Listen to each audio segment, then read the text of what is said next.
Hey gang, it's been a while since I posted anything online. I've been busy trying to get all these axes out, making some progress. I'm actually kind of in a dead zone right now where I'm waiting on axes to come back from heat treat without anything to grind on. So I've decided to indulge in a experiment. I want to see if there are better rust preventers or corrosion inhibitors that can coat my axes. Right now, the product I use to send out, or when I put a coat of oil on the axes before sending them out, is this Ballistol. I found it online in a knife makers forum. Tons of people were recommending it, and I mean, after a year and a half, I'm generally pleased with it, but I keep seeing all these different announcements of different products, different capabilities. So I decided to spend a little money and do an experiment for everybody to make a choice on their own. This product is a Japanese food grade oil. It's used primarily for cutlery, but in their marketing they talk a lot about using it on tools, and I figured I'd get it on a whim. WD-40, obviously that's a no-brainer. Boshield, their marketing claims this was developed by a bunch of engineers that were working either for or in conjunction with Boeing, so I figured why not. Fluid Film gets lots of good recommendations online. They've got just the normal variety shown here on the left, and then a fluid film black that has some form of, I would assume, a carbon suspended in the oil, and we're going to try that and see what that looks like. These next two are really intriguing to me. It's a dry graphite film. I've already put this on a couple of my axes and sent them out the door for people that are willing to be guinea pigs for me. But in my experience so far, the way they feel and the look of them is just dope. And we'll get to examples of that in a second. Corrosion X is another really popular recommendation online. Lots of positive reviews, so I figured I'd give that a try as well. What I'm going to do, I bought some plate, 4140 steel, cut it into 2-inch coupons, and I've got 10 different deals here. There's 9 compounds. I'm going to leave one of them completely uncoated, and then apply a coating to the others, one for each. I'm going to do an initial test where I'm just going to spritz them with some water and see what happens overnight, and then I'm going to leave it out over the winter and come back in the spring with an update post as well. But what I'm going to do is use my handy dandy magnet holder here to apply the sprays to these coupons, glue them down, and we'll do some testing. We're going to start with this Japanese oil, Kurobata. I hope I pronounced that correct. Maybe. There we go.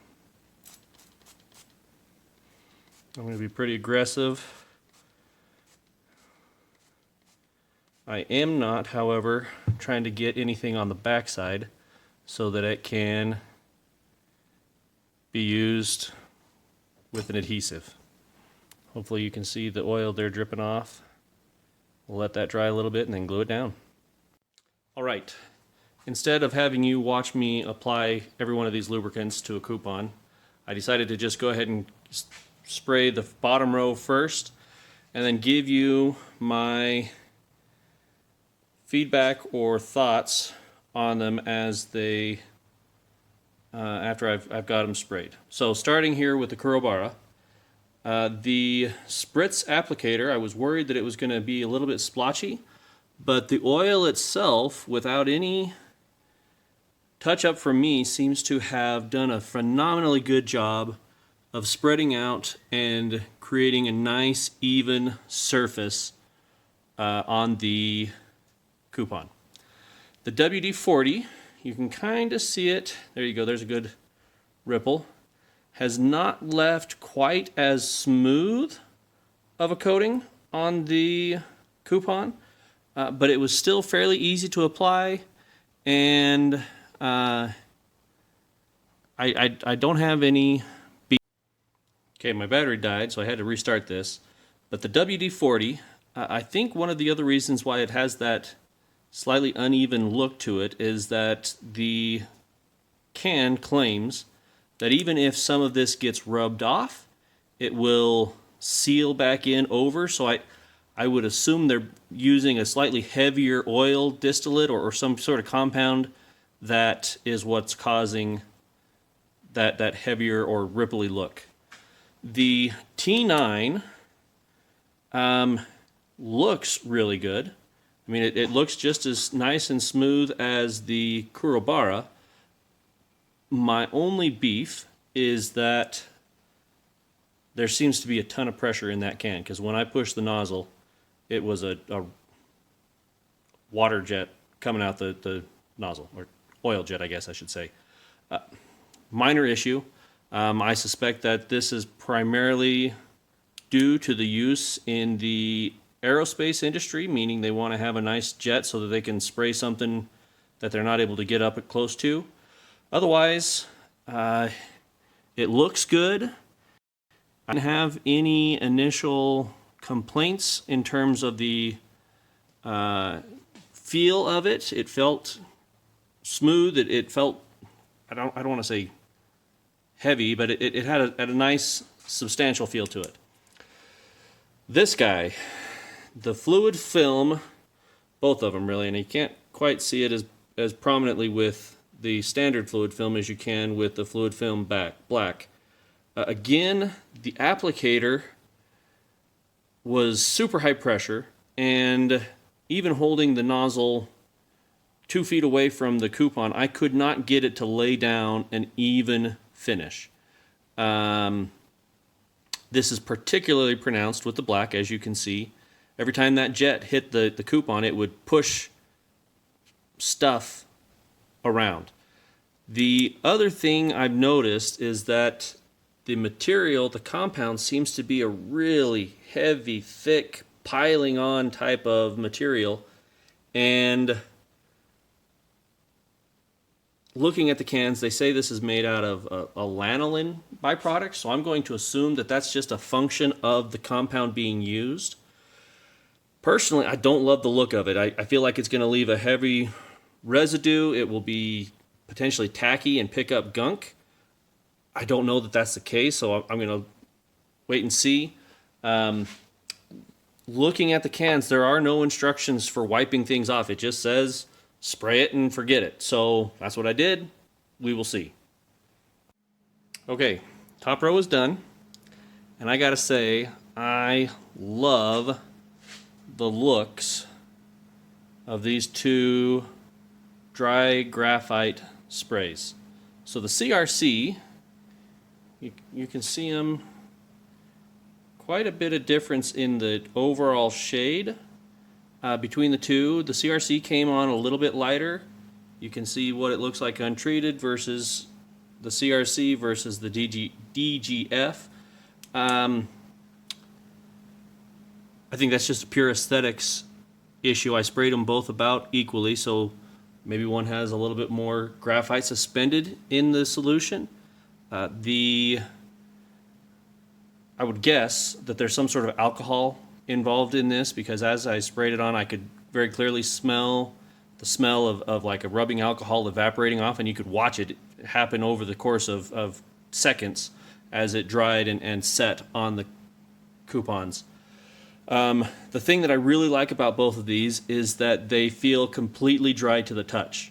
And if they wear well, and both of the cans claim that they're used in high friction, tight tolerance type lubrication requirements, so I'm assuming that they will wear well. These might become my go-to for anybody that wants to have a little bit more black hue to their axes instead of bluing or even a black oxide like I did on the Bad Axe not too long ago. So we'll see. Obviously, I want to watch to see how these things hold up over time. But for now, I'm pretty optimistic and interested in them. The Corrosion X. This, I suspect, is a compound very similar to the fluid film. It actually applied. Sorry, I'm realigning. My adhesive is not setting up as quickly as I hoped. I suspect they're similar compounds because the Corrosion X came on. I don't know if you can see it in the camera. Hopefully you can. It applied even more heavily than either of the fluid films, but the can does say after you've coated everything, wipe it down. So that's what I did, and thus you don't see a huge layer of gobs sticking on everything. It had a fairly pleasant smell. I know that's a strange consideration, but if I'm going to be spritzing things with it and dealing with it on a regular basis, it's at least nice and pleasant to smell. I like the heaviness of the coating. Even after I wiped it down, it looks like it's going to be substantial. It looks like it's going to stay there and be a long-term type of solution. But again, that's something that we'll have to see over a longer period of time. The Ballistol, I think this one applies the lightest of all of the compounds that I've tested today. Even compared to the Kurobata, after applying it, it seems to just really thin out and leave a very low-key coating on the coupon.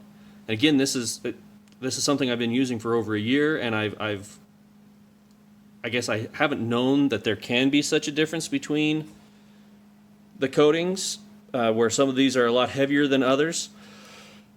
Personally, I don't like a super heavy, greasy feeling on a tool that I'm handling, especially in the sport of axe throwing, where you're grabbing it by the head to pull it out on a regular basis, or it gets handled a lot. So constantly having to feel like you're getting goop on your hands, I feel like that would be a drawback. So again, I'm pretty happy with the Ballistol, and there's my untreated coupon as well. I'm going to let these sit up overnight and come back tomorrow with a feel test to see what they feel like after 24 hours, and then we'll start doing the corrosion resistance testing.